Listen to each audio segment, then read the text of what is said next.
शास्त्री जी, ये किस्म से एक प्रकार की सेवा है आपके द्वारा, और इसका पुण्य अक्षय होता है। अश्वमेघ पुण्य फलम प्राप्य सेवा कथा रस महो नितराम पे बत्तुम, सेवा कथा आदि रस का पान करो। और पिताजी, यदि आप सोचते हैं कि ये शरीर से आपको जितनी प्रीति हो रही है ना, तो पिताजी शरीर की 3 ही गतियां होंगी। जला देंगे तो ये शरीर पिताजी राख हो जाएगा, फेंक देंगे पिताजी तो गिद्धों का ये भोजन बन जाएगा, दबा देंगे पिताजी तो कीड़े इस शरीर को खाएंगे। जब इस शरीर की कोई गति नहीं है तो आपकी मन की क्या गति होगी? बोलो गोविंद भगवान की।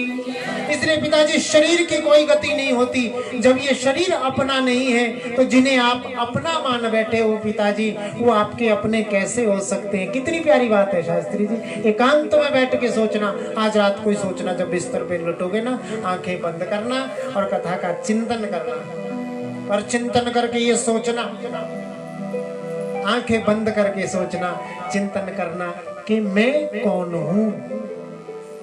अपना परिचय छोड़ देना, क्या फलाने गांव के, फलाने के पति, फलाने की पत्नी आप नहीं, ये हमारे पिताजी, वो हमारे पिताजी, हमारे बुजुर्ग ऐसे, हमारे बुजुर्ग, ये सब छोड़ देना। ये चिंतन करना कि मैं कौन हूं, मैं क्या हूं। चिंतन करना कि हम आंखें, तो आंखें तो फूट जाती है हमारी। चिंतन करना क्या टांगे, तो टांगे तो टूट भी जाती है हमारा। चिंतन करना क्या ये शरीर कान है, तो कान तो बहरे भी हो जाते हैं हमारे। यदि शरीर है तो ये मरता क्यों है? यदि हम शरीर हैं तो ये शरीर मरता क्यों है? हम इसे रोक क्यों नहीं पाते? और एक विचार और करना, एक विचार ये करना कि जिनसे हमने अपनत्व लगा रखा ना, मैं ये नहीं कह रहा हूं इस व्यासपीठ से कि सब कुछ छोड़ छोड़ के जंगल में चले जाओ ना। देखो कितनी प्यारी बात है। मन में विचार करना कि अगर माता पिता अपने थे या अपने हैं तो मरने के बाद चिट्ठी भेजेंगे, या किसी ने भेजी है कि बेटा मैं यहाँ सुखी से रह रहा हूँ। घर में नया कोई बालक पैदा होता है, संतान कोई पैदा होती है, आने से पहले वो चिट्ठी लिखता है कि मैं आने वाला हूँ?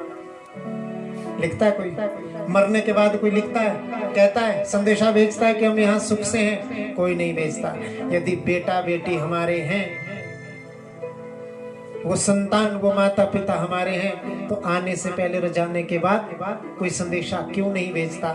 और यदि भेजता है तो इसका क्या मतलब है? इसका तात्पर्य यही है, सोकर उठने के बाद और उठकर सोने के बाद का, इसके बीच का जो ये चक्कर है ना हमारा, जब आप सोने लगते हैं, जब हम सोते हैं, हमको पता होता है कि हम सो रहे हैं, लेकिन जब सो जाते हैं फिर हमें ये भी पता नहीं होता कि हम सो गए हैं। फिर तो सुबह ही उठ के पता चलता है कि बड़ा प्यारा सपना देखा आज मैंने। बोलो गोविंद भगवान की। फिर तो सुबह ही पता लगता है कि हम सोए थे रात को। यही होता है ना।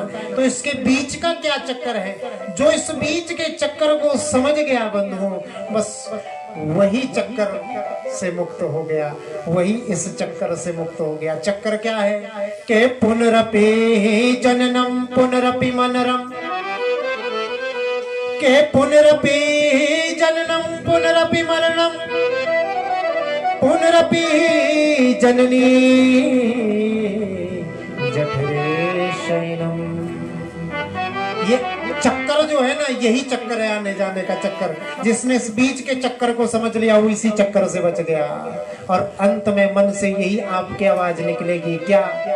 के चल रे हंसा मर लोक को, यहाँ कोई नहीं तेरा है, जग वालों का हुआ अंधेरा, अपना हुआ सवेरा है। जग वालों का अंधेरा हो जाएगा तब अपना सवेरा होगा। या निशा सर्वभूतानां तस्याम जाग्रही संयमी। जो संयमी पुरुष है वो रात्रि को भी जागृत होते हैं, वो दिन में भी जागृत रहते हैं, वो सदैव जागृत रहते हैं। विवेकानंद जी कहते हैं, उत्तिष्ठ जागृत प्राप्य परान निबोधत। उठो जागो और अपने लक्ष्य को प्राप्त करो। लक्ष्य क्या है?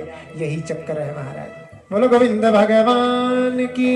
इसलिए पिताजी वैराग्य राग रसिको भव भक्ति निष्ठा, बात वहीं पर आ गई महाराज। ये इतनी बड़ी भूमिका आपको समझाने के लिए थी, नहीं तो कहने के लिए तुम सीधा सीधा कर रहे धुंधुकारी हुआ जी, धुंधुकारी मर गया, वैसा हुआ वैसा हुआ, आत्मदेव जी चले गए। लेकिन कथा का आनंद वो है जिसमें आपकी बात कुछ समझ में आए, एक श्लोक भी एक बात भी समझ में आ गई ना, आपका सुनना और मेरा कहना सफल हो गया महाराज। बोलो गोविंद भगवान की। तो वैराग्य को जगाओ पिताजी। इसलिए बंधु जिसे हमने बड़े भाव के साथ बंधु समाज में जीना, देखो थोड़ी सी बात को और घुमाते हैं। समाज में प्रतिष्ठा पाना धर्म है, दुकान में मकान बनाना, दुकान बनाना, मकान बनाना, ये भी धर्म है। सुंदर आपका मकान हो, अच्छी आपकी दुकान हो, ये भी धर्म है। पति पत्नी, बच्चों से, माता से, पिता से प्रेम करना हमारा धर्म है, हमारा कर्म भी है और हमारा धर्म भी है। इतनी बड़ी वैराग्य की जो आपको बात बताई ना, अंत में इसका निचोड़ आपको दे रहा हूं, भाव से सुनो, जयकारा लगाओ, सुस्ती भागे। बोलो गोविंद भगवान की। पति पत्नी बच्चों से प्रेम करना धर्म है, दुकान में कार्य करना 10 घंटे बैठकर करो धर्म है, मकान सुंदर हो ये भी धर्म है, समाज में प्रतिष्ठा पाओ ये भी धर्म है, और बंधु धन कमाओ ये भी धर्म है, और उस धन को कमाकर उसका 10वां हिस्सा धर्म के कार्य में लगाओ ये भी धर्म है। बाकी का 90% का भाग वो परिवार में बांटो ये भी धर्म है। परंतु अधर्म क्या है? आप पूछोगे अधर्म क्या है? अधर्म क्या है? अधर्म ये है कि ये सोच लेना कि ये धन मेरा है, ये तन मेरा है, ये दुकान मेरी है, ये घर मेरा है, ये जमीन मेरी है, ये जायदाद मेरी है, और इसी में बैठकर ये सोचना कि इसके बिना तो मैं रह नहीं सकता, यही अधर्म है महाराज। बोलो गोविंद भगवान की। यही अधर्म है। अर्थात शास्त्र चीखते चीखते चिल्लाते चिल्लाते कह रहा है आपसे कि तेन त्यक्तेन भुंज था, त्याग कर भोगो। त्याग कर भोगने का अपना ही आनंद है महाराज, त्याग भी हो और भोग भी हो, तब हम उस अपने लक्ष्य को उत्तिष्ठ जागृत प्राप्त परान्य बोधक, फिर हम जाकर उसको प्राप्त कर सकते, उस लक्ष्य को प्राप्त कर सकते, उसका हमें बोध हो सकता है। और मन में विचार कर लें कि ये सब परिवार, बच्चे, धन केवल और केवल इस शरीर का है, आत्मा का संबंध तो परमात्मा से है। जिसने ये मान लिया हे पिताजी वो घर में रहकर भी जंगल में रहने की भांति है, वन में रहने के बराबर है। बोलो गोविंद भगवान की। तो पिताजी त्यज संसार वासनम, इस संसार की वासना का त्याग करके धर्म में निष्ठ होकर अपने भाव के साथ, प्रेम के साथ, सत्य के साथ, समर्पण के साथ भगवान के चरणों में आपकी प्रीति हो। ऐसा वर्णन आता है कि गोकर्ण जी महाराज ने जब ये ज्ञान अपने पिताजी को प्रदान किया 2 श्लोकों में, ये 2 श्लोक समझाने मुझे आपको 1 घंटा लग गया। एक बार हमने भगवान की कृपा से आत्मदेव जी के एक ही श्लोक पर 3 दिन तक वाचन किया था महाराज, केवल 1 श्लोक पर। भगवत कृपा है, अगर इसको समझाना हो तो 7 दिन तो महाराज भागवत जी की भूमिका में ही लग जाए, इसको कौन पूरा कर सकता है। तो ऐसा वर्णन आता है कि दशमस्य पाठात आत्मदेव जी महाराज ने बड़े भाव के साथ श्रीमद् भागवत महापुराण के 10वें स्कंद का पाठ किया और भगवान के चरणों को प्राप्त किया। बोलो गोविंद भगवान की। पिताजी में के वन में चले जाने के बाद एक दिन धुंधुकारी ने अपनी माताजी को बड़ा पीटा महाराज, बहुत पीटा। अब पीटते हुए कहने लगा कि माँ बता तेने पैसा धन कहाँ पर छुपा कर रखा है, यदि धन मुझे नहीं देगी तो जलती हुई लकड़ी से तेरी खबर लूंगा। अपनी माता को जलती हुई लकड़ी से, लिखा है भागवत बीज में, कवित्तम तिष्ठति ब्रूहि हन्यष्यते लतयान चेतः, यदि नहीं बताएगी तो जलती हुई लकड़ी से तेरी खबर लूंगा। आज धुंधली अपने पुत्र धुंधुकारी का ये स्वभाव देखकर, जब देखा कि मेरा पुत्र मुझे धमकी दे रहा है, कैसे मैंने अपने इस पुत्र को इसके पिता से बार बार बचाया, इसके बुरे कामों पर पर्दा डाला, उसे छुपाती रही, आज मेरे इस कुकर्म का ही तो ये परिणाम है जो आज मैं भोग रही हूँ। और वास्तव में यही बात है बंधुओं, याद रखना, हमारे द्वारा किया हुआ कर्म अंत समय में हमारे को बहुत परेशान करेगा और करता है, हमारा बहुत दुखी करेगा।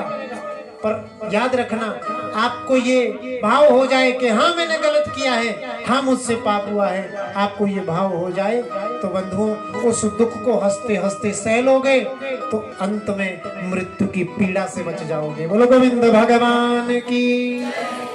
आज ये धुंधली मन में सोचने लगी कि कैसे मैंने इसके सारे कुकर्मों को इसके पिता से छुपा कर रखा, जिसका दुष्परिणाम आज मुझको मिल रहा है। रात्रि में ही गई और एक कुएं में कूद गई। घर के आंगन के बाहर जो कूप था, कुआं था, उस कुएं में कूद कर अपनी जीवन लीला समाप्त कर दी। आज गोकर्ण जी महाराज ने सोचा पिताजी भी वन में चले गए हैं, उन्होंने भी भगवत प्राप्ति कर ही ली होगी, माता ने भी कुएं में छलांग लगाकर अपनी जीवन लीला समाप्त कर दी। बचा हूं अब मैं घर में, पता नहीं मेरी क्या गति होगी। धुंधुकारी से कहा भाई मैं तो चला तीर्थ यात्रा पर। बोलो गोविंद भगवान की। मैं तो जा रहा हूं कहाँ?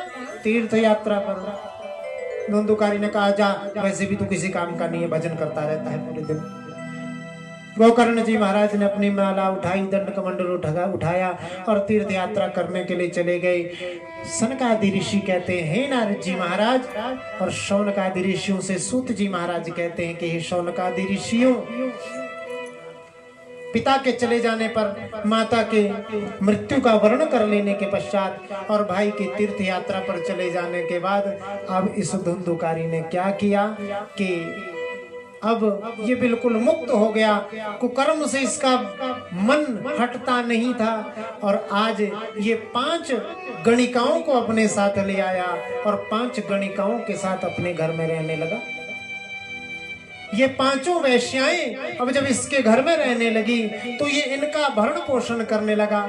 जाता चोरी करता, चोरी करके धन लाता, उन गणिकाओं को प्रदान करता, उन्हें प्रसन्न रखता। एक दिन राजा के यहाँ इस धुंधुकारी ने चोरी की, रानी का एक कीमती हार चुरा कर ले आया। उसे जैसे ही लाया वो गणिकाओं को प्रदान किया। अब गणिकाओं ने जैसे ही देखा कि ये तो किसी रानी का आभूषण लगता है, हो ना हो एक ना एक दिन ये राजा इसे पकड़ लेगा और राजा इसे कठोर दंड देगा। और जब राजा सारा धन हमारे पास देखेगा तो हमें भी साथ में दंड देगा। इससे पहले कि राजा इसे पकड़े हम इसे मार देते हैं। और उन 5 गणिकाओं ने रात्रि को ये आंगन में लेटा था अपने खटिया के ऊपर, बिस्तर के ऊपर, उसे उस खटिया में बांधा। पहले रस्सियों से उसके हाथों को बांधा, फिर उसके पैरों को बांधा, पैरों को बांधकर फिर उसका गला घोंटने लगी ये 5 गणिकाएं। लेकिन जब वो फिर भी नहीं मरा तो एक गणिका भागी भागी अंदर गई और अंदर से तप्त अंगार समूह तन्मुखे विशिक्षिपो, जलते हुए अंगारे चूल्हे से निकाल लाई और जलते हुए अंगारे उसके मुख में डालना प्रारंभ कर दिया। जब वो फिर भी नहीं मरा महाराज, जलते हुए अंगारे उसके मुख में डालने लगी, लेकिन जब वो फिर भी नहीं मरा तो जिंदा जो कर्म मृत्यु के बाद आदमी का होता है, व्यक्ति का होता है, जीते जी धुंधुकारी का कर दिया महाराज। जीते जी ही धुंधुकारी को आग लगा दी। यहाँ वर्णन आता है कि अग्नि ज्वालाति दुखे, अग्नि की ज्वाला इतनी भड़की कि उस दुख से, उस जलन से, उस पीड़ा से अग्नि ज्वालाति दुखे न सातु निधनम गता, मृत्यु को प्राप्त हो गया। और जब मृत्यु को प्राप्त हुआ तो भागवत में वर्णन आता है अपने उस जन्म के कुकर्म से महान प्रेत हुआ, महान प्रेत हुआ। इधर गोकर्ण जी महाराज को जब पता चला कि मेरा भाई भी मृत्यु को प्राप्त हो चुका है, मेरी माता भी मर चुकी थी, मेरे पिताजी भगवत धाम को प्राप्त कर चुके हैं, तो बड़े भाव के साथ गया आदि तीर्थों में, अनेक तीर्थों पर पिंडदान श्राद्ध आदि कर्म किया। श्राद्ध आदि कर्म करने के पश्चात एक दिन मन में विचार हुआ कि जिस गाँव में, जिस क्षेत्र में मेरा जन्म हुआ है वहां एक बार जाकर आना चाहिए। देखो बड़ी प्यारी बात, व्यक्ति जितना मर्जी वैरागी हो जाए महाराज, लेकिन अपनी जन्मभूमि को नहीं भूलता। क्यों? के जननी जन्म भूमि स्वर्गादपि गरीयसी। पैदा करने वाली जननी और जन्म भूमि, जिस भूमि पर हमारा जन्म हुआ है वो स्वर्ग से भी बढ़कर होती है। हमारा बोलो गोविंद भगवान की, वो स्वर्ग से भी बढ़कर है। तो आज मन में विचार किया कि जिस भूमि पर मेरा जन्म हुआ, जिस स्थान पर मेरा जन्म हुआ, एक बार वहां पर जाकर आता हूँ। तो गोकर्ण जी महाराज पहुंचे अपने गांव में। ऐसा वर्णन आता है कि अपने घर के बाहर जहां वो रहते थे, हालत ऐसी हो गई थी क्योंकि जिस घर में कोई रहता नहीं ना महाराज, तो घर उजड़ जाता है बिल्कुल। तो बहुत घास वहां पर उग गई थी, उसको साफ किया। आंगन में ही वहां पर अपना आसन लगाया, उस आसन पर लेट गए, सोने का प्रयास करने लगे। जैसे ही सोने लगे, सोई महाराज अचंभा, एक अजीब सा दृश्य को कर्ण जी महाराज को दिखाई दिया। उस दृश्य को जैसे देखा, कभी अग्नि, कोई विराट अग्नि कभी दृश्यमान होती उन्हें, कभी कोई बकरा, कभी घोड़ा, कभी कुत्ता, कभी बहुत बड़ा राक्षस उन्हें कुछ नजर आता। मन में ये सोचने लगे कि ये तो कोई ऐसी आत्मा है जो प्रेतत्व को प्राप्त हो गई है, अवश्य ये कोई ऐसा है जो मुझसे सहायता चाहता है। तो गोकर्ण जी महाराज ने पूछा कि बताओ तुम कौन हो, बताओ तुम कौन हो और मुझे क्यों परेशान कर रहे हो। लेकिन जब कोई उत्तर नहीं मिला, क्योंकि प्रेत का जो स्वरूप होता है ना, वायु रूप होता है महाराज। संज्ञा मात्रम चकार, कुछ संज्ञाएं वो देने लगा, लेकिन गोकर्ण जी महाराज की समझ में नहीं आया। तो हाथ में जल लिया और अघमर्षण मंत्र का उसके ऊपर जाप किया। ऋतम च सत्यं च विदाद तपसो जायत। इस महामंत्र का, घमर्षण मंत्र का जाप किया और उस मंत्र को जैसे ही उस प्रेत पर फेंका, वैसे ही उस प्रेत की वाणी प्रस्फुटित हुई और वो कहने लगा कि अहम भ्राता तुदीयो अस्मि और धुंधुकारिति नामता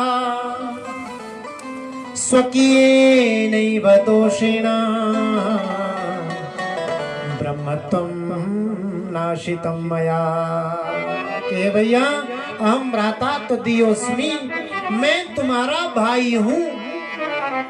धुंधुकारिति नामता, और मेरा नाम धुंधुकारी है। स्वकीय नहीं व दोषेण ब्रह्मत्वं नाशितम मया, मैंने अपने ही दोषों के कारण मैंने अपना ब्रह्मत्व नष्ट किया है और मैं महान प्रेतत्व को प्राप्त हूँ। भैया मैंने अपने जीवन में बहुत कुकर्म किए हैं, मेरी मुक्ति का कोई साधन, कोई उपाय करो भैया।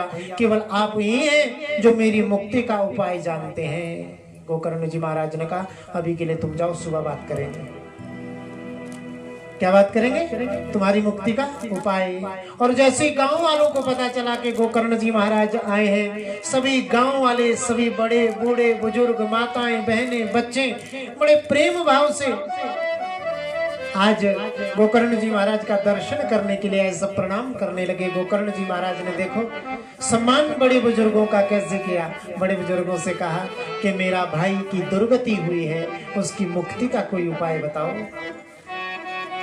बुजुर्गों ने कहा, संतों बड़े भाव के साथ कहा कि हे गोकर्ण जी महाराज, आप तो विद्वान हैं, आप तो सब कुछ जानते हैं, फिर हम एक प्रेत की मुक्ति का उपाय आपको कैसे बता सकते हैं। आप ही जान सकते हैं कि आपके भाई की मुक्ति का उपाय क्या है।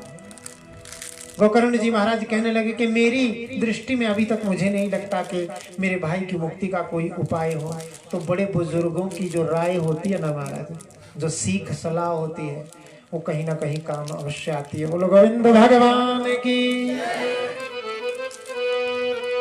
कहीं ना कहीं काम आती है। तो आज बुजुर्गों ने, गांव के ज्येष्ठ श्रेष्ठों ने कहा, अरे गोकर्ण जी महाराज, आप तो बड़े तपस्वी हैं, ज्ञानी हैं, साधक हैं, आप ये प्रश्न सूर्य से क्यों नहीं पूछते। बोलो गोविंद भगवान की। किससे? कौन सूर्य? सूर्य नारायण भगवान। हाँ, सूर्य नारायण से क्यों नहीं पूछते। गोकर्ण जी को ध्यान आए, ये तो बात अच्छी है, क्योंकि कर्म के साक्षी तो सूर्य ही महाराज, वो इस धुंधुकारी के कुकर्मों के भी साक्षी हैं और आपके सुकर्मों के भी साक्षी हैं। आप सूर्य नारायण से पूछिए। हाथ में जल लिया, सूर्य नारायण को देखा और भाव के साथ उस बल से, अपनी तपस्या के, अपनी संध्या के बल से आज गोकर्ण जी महाराज ने जैसे ही जल जमीन पर छोड़ा, धरती पर छोड़ा, सूर्य नारायण की गति वहीं रुक गई महाराज। सूर्य नारायण की गति रोक दी महाराज। सामर्थ्यवान, इतने सामर्थ्यवान को कर्ण जी महाराज कैसे? अपनी संध्या के बल से। संध्या वंदन का बल ऐसा होता है, तीनों वर्णों को संध्या वंदन का अधिकार है महाराज, और करनी चाहिए। ब्राह्मण, क्षत्रिय, वैश्य, इन तीनों वर्णों को संध्या वंदन अवश्य करना चाहिए, जो सामर्थ्यवान होते हैं। देखो बड़ा प्यारा भाव है पुराणों का, के विप्रो वृक्षस्तस्य मूलम च संध्या वेदा शाखा धर्म कर्माणि पत्रम के तस्मान् मूलम यत्नतो रक्षणीय छिन्ने मूले नैव शाखा न च पत्रम। विप्र वृक्षस्तस्य, तीनों वर्णों में वृक्ष के समान विप्र है। मूलम च संध्या, और उसका, उस वृक्ष का मूल क्या है? संध्या वंदन। और वेद, उस वृक्ष के शाखाएं क्या हैं? वेद। धर्म और कर्म उस वेद रूपी वृक्ष की के पत्ते हैं। तस्मात् मूलम यत्नतो रक्षणीय, इसलिए हमारा कर्तव्य है कि हमें उस मूल की यत्न करके, प्रयत्न करके रक्षा करनी चाहिए। अब बताओ, विप्र रूपी वृक्ष की मूल क्या है? संध्या। संध्या ही नहीं रहेगी, छिन्ने मूले नैव शाखा न च पत्रम। एक वृक्ष है, उस वृक्ष को अगर सुखाना हो तो उसकी जड़ में जहर डालना पड़ेगा, उसकी जड़ को काटना पड़ेगा, तो वृक्ष सूख जाएगा। ऐसे ही ब्राह्मण रूपी वृक्ष, क्षत्रिय रूपी वृक्ष, वैश्य रूपी वृक्ष का मूल है संध्या वंदन। तो इस संध्या वंदन की सदैव रक्षा करते रहना चाहिए। अब जितने भी पुराने बुजुर्ग हैं ना महाराज, हमारी यजमान वृत्ति में भी बहुत ऐसे बुजुर्ग हैं जिनको यज्ञोपवीत संस्कार हुआ है, जिनका क्षत्रिय वंश में है लेकिन जनेऊ संस्कार है। आजकल तो महाराज ब्राह्मणों के भी बहुत कम जनेऊ मिलेगा आपको। कहेंगे कि क्यों नहीं है जनेऊ? बोले बाजू में फंसता है, ये मेरी बाजू में फंसता था, इसको मैंने पेड़ में फंसा दिया। बोलो गोविंद भगवान की। इतना बड़ा कुर्ता पहनता वो तो बाजू में नहीं फंसता, वो जो इतना सा धागा डालते वो बाजू में फंस जाता है आदमी के। तो ऐसा नहीं करना। यदि समय पर यज्ञोपवीत संस्कार नहीं हुआ है, हम आपको बात बताते हैं, यदि समय पर यज्ञोपवीत संस्कार नहीं पड़ा है, जनेऊ नहीं हुआ है, तो व्यक्ति का गौण यज्ञोपवीत संस्कार होना चाहिए। गौण यज्ञोपवीत संस्कार कैसे होता है? तीर्थ पे जाओ, प्रायश्चित संकल्प के द्वारा प्रायश्चित करो। प्रायश्चित करने के पश्चात एक जनेऊ यज्ञोपवीत अपने साथ ले जाओ, किसी ब्राह्मण देवता को अपने साथ ले जाओ जिन्हें गुरु बनाना है। फिर उस जनेऊ को पहले शंकर भगवान को अर्पित करो, शंकर भगवान को उस जनेऊ को पहनाओ और भगवान से प्रार्थना करो कि किन्हीं कारणोंवश, जो भी कारण रहा है, हम यज्ञोपवीत संस्कार अपना नहीं कर सके, ना करवा सके, इसलिए मैं गौण यज्ञोपवीत संस्कार कर रहा हूँ, इसका मुझे संपूर्ण फल देना। और उस जनेऊ को उतार कर ब्राह्मण के माध्यम से अपने कंधे पर धारण करो, आपको संपूर्ण यज्ञ का फल प्राप्त होगा। आपको पता है, यदि आपके जनेऊ नहीं है, केवल इतना सा गमछा कंधे पर रखने से तर्पण नहीं होता। कंधे पे गमछा रख लिया, तर्पयामी करते रहना। जब तक आपको जनेऊ नहीं है, आपके द्वारा दिए हुए जल को आपके पितृ भी स्वीकार नहीं करते। आजकल ये पितृ समस्या क्यों चल रही है हमारे? कुछ लोगों का तो ये बिजनेस भी बन गया है, लेकिन पितरों की समस्या ज्यादातर तब से है जब से हमने अपने संस्कार करने छोड़ दिए बालकों के। जनेऊ नहीं है, आप उनको, जब तक पितरों को जल नहीं मिलेगा, जब तक पितरों को पिंड दान नहीं होगा, तब तक पितर भूखे मरेंगे महाराज, प्यासे रहेंगे। ऐसा वर्णन आता है, कुशा में उल्टे लटकते हैं महाराज, आपके आंसुओं को पीते हैं, ऐसा वर्णन आता है। इसलिए यज्ञोपवीत संस्कार प्रत्येक व्यक्ति का होना चाहिए, प्रत्येक मनुष्य का होना चाहिए। आप सभी लोग एक भावना कर लेना कि यज्ञोपवीत जरूर अपने बच्चों को डालो, जनेऊ संस्कार। फिर उसका अपना संस्कार है, वो रहे ना रहे, जनेऊ रखे ना रखे, लेकिन आप अपने कर्तव्य अवश्य पूर्ण करना। बोलो गोविंद भगवान की। अंत में सूर्य की गति को रोक दिया अपने संध्या के बल से। सूर्य नारायण से पूछा मेरे भाई की मुक्ति का कारण बताओ। सूर्य नारायण ने कहा कि श्रीमद् भागवतान मुक्ति सप्ताह वाचनम करो। श्रीमद् भागवत महापुराण का सप्ताह की कथा अपने भाई धुंधुकारी के निमित्त करो, और जब तुम करोगे तो 7वें दिन तुम्हारे भाई की अवश्य मुक्ति हो जाएगी। सारी विधि सूर्य नारायण ने प्रदान करी, और आज गोकर्ण जी महाराज ने बड़े भाव के साथ सुंदर एक विशाल क्षेत्र में जाकर श्रीमद् भागवत महापुराण के लिए सुंदर एक व्यासपीठ का निर्माण किया, जैसे यहाँ पर बना है। सर्वतोभद्र आदि का निर्माण किया, जैसे यहाँ पर बना है।